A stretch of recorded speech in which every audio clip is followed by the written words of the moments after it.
The British Grand Prix of 2024 has been the single best race weekend for me, to the point where I cried for 2 days in a row because of how amazing it was. I am a closeted Hamilton simp, and I'm completely okay with it. We start off with the Friday with practice sessions, and business as usual. Everyone's still talking about what happened in Austria.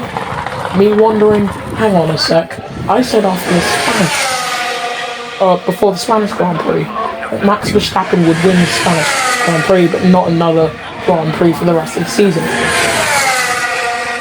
He did not win the Austrian Grand Prix, which came after. So I'm thinking, it's sus. We come into qualifying then. I'm there at the track, and we see Sergio Perez spin off the track. Everyone in the grandstand, when you see that replay appear on the screen, stayed silent. The crowd went mild. And also, not only did Sergio Perez spin out of Q1, not only was he out-qualified by Logan Sargent for the third time in 5 races, but he started from the pit lane.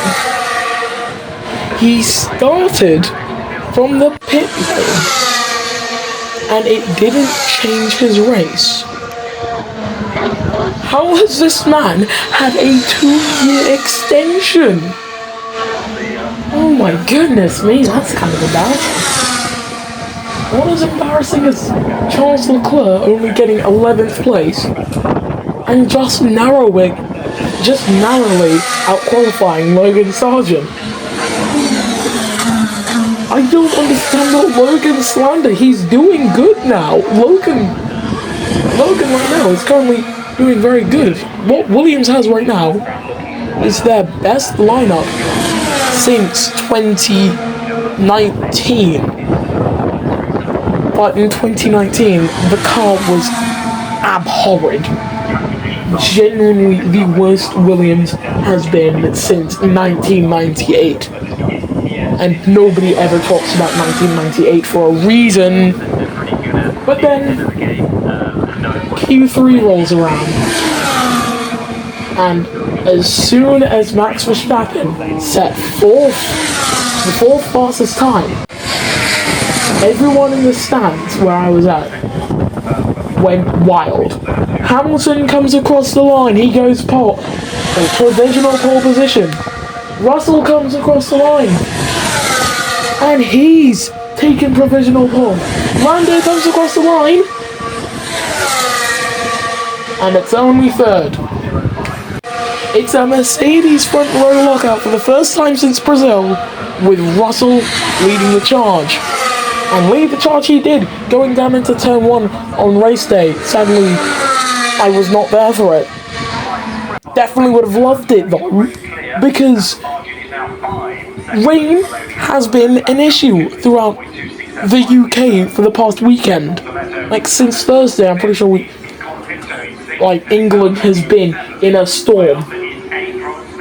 But for me at least, everything's been going well.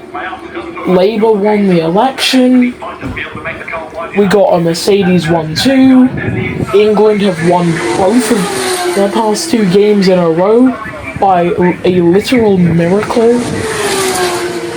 2 goals at the literal end of the game, and a win on penalties. How are England in the semi-finals for the Euros? That's just not possible. It's gone nippy again. No, it hasn't. I'm just going to remove both windows. I'm not rocket powered Mohawk. But the race begins. George Russell gets a great start. Lando Norris goes down to 4th. Max Verstappen is up into 3rd. And then George leads the first 18 laps, and everyone's like, George is on for his 3rd race win of the season. Didn't end quite so well, because he had a water system failure. Oh yeah, that's right.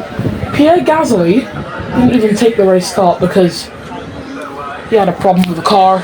Don't know what it was, but you know, it was probably because it was a French driver in a French car.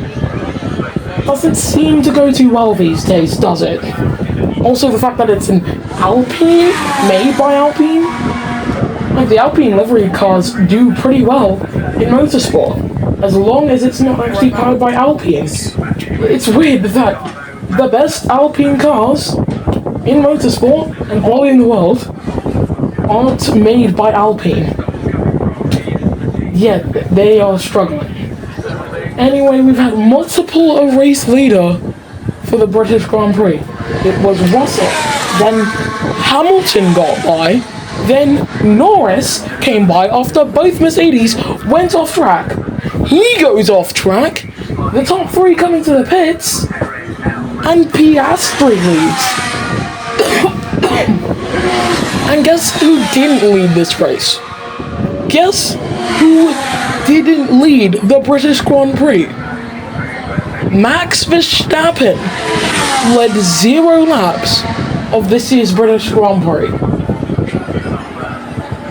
Did I cook? Because not only did that happen, George Russell retired, and the crowd goes mild. The water system failure. I'm pretty sure I've already said this, but it bears repeating that this race seemed like George's to lose.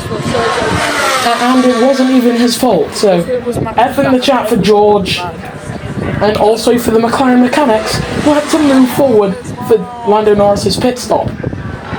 You know what, let's take a look at that final pit stops at the end of the race. It dried up around lap 40, 12 to go, and Verstappen pits, Hamilton pits, Norris pits, with Sainz and Piastri pits, in that order.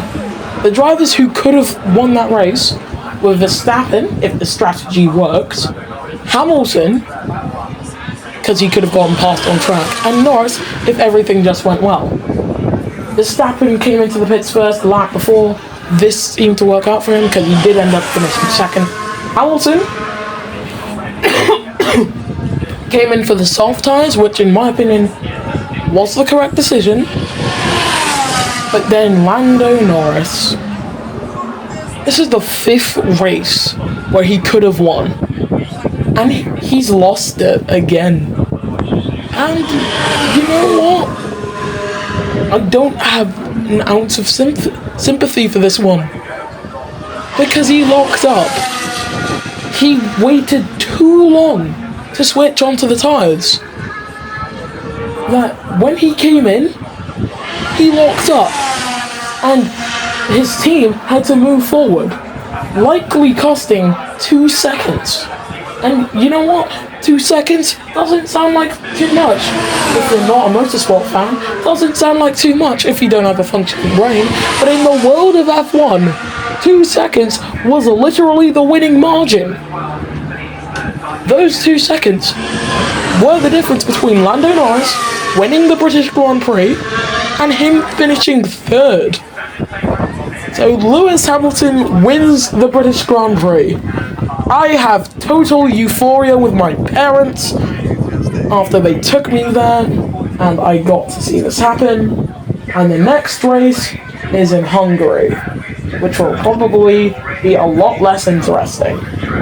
Now, I've got to make a video on Alain Prost and other F1 World Champions. Now, Alain Prost video is actually a project I'm working on for school, and the other champions are just for fun, but yeah. BDS out.